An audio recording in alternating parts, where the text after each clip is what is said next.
Attendees at Thursday's protest in Brownsville included Tom Perez, the chair of the Democratic National Committee. Goodman had a chance to interview Perez about Trump's zero-tolerance immigration policy, as well as President Obama's record on immigration. They also talked about Tuesday's New York primary, where 28-year-old Democratic Socialist Alexandria Ocasio-Cortez defeated 10-term Congressmember Joe Crowley. Amy Goodman: "This is Democracy Now!, democracynow.org, the War and Peace Report. I'm Amy Goodman. We're on the road in Brownsville, Texas, broadcasting from the U.S.-Mexico border wall. Just behind me, you can see this wall. You can see the International Bridge to Matamoros, Mexico.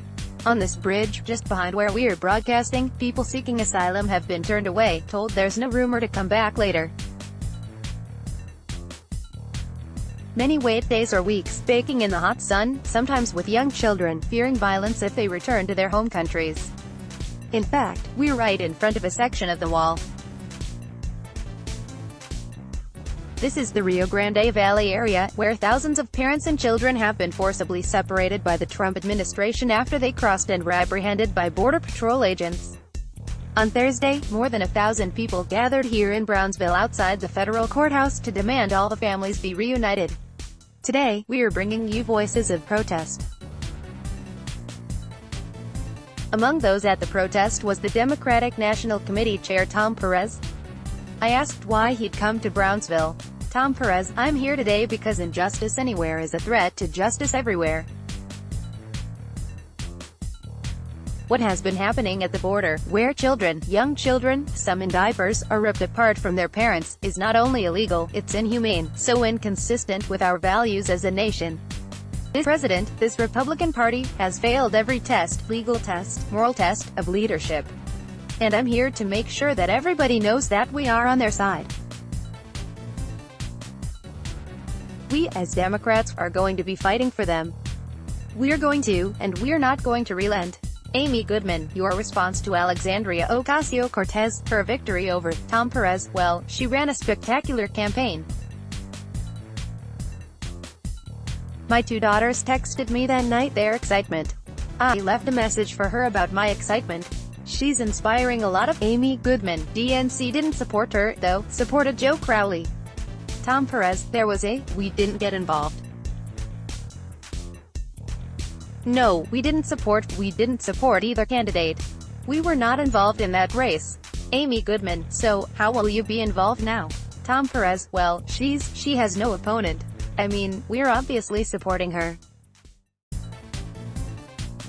And that's a safe Democratic seat. And I'm excited." Amy Goodman: "She's for universal, she's for single-payer healthcare. She's for abolishing ICE. What about you?" Tom Perez: "I'm for making sure that healthcare is a right for all, not a privilege for a few. And I've spent the last, dating back to my days with Senator Kennedy, working to make sure that healthcare is a right for all." Reporter: Should ICE be abolished? Do you think ICE should be abolished?" Tom Perez: "I think Donald Trump should be held accountable for all the abuses that are occurring across the federal government. The buck stops with the commander-in-chief." Amy Goodman: "Tom, one last question.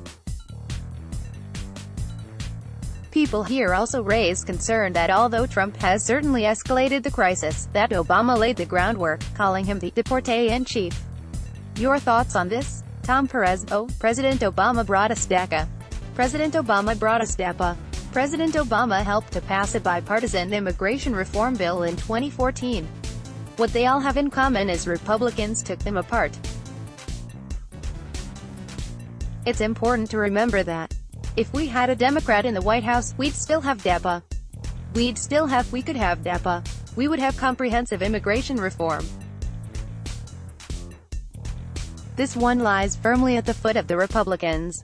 They are trying to divide this nation, period.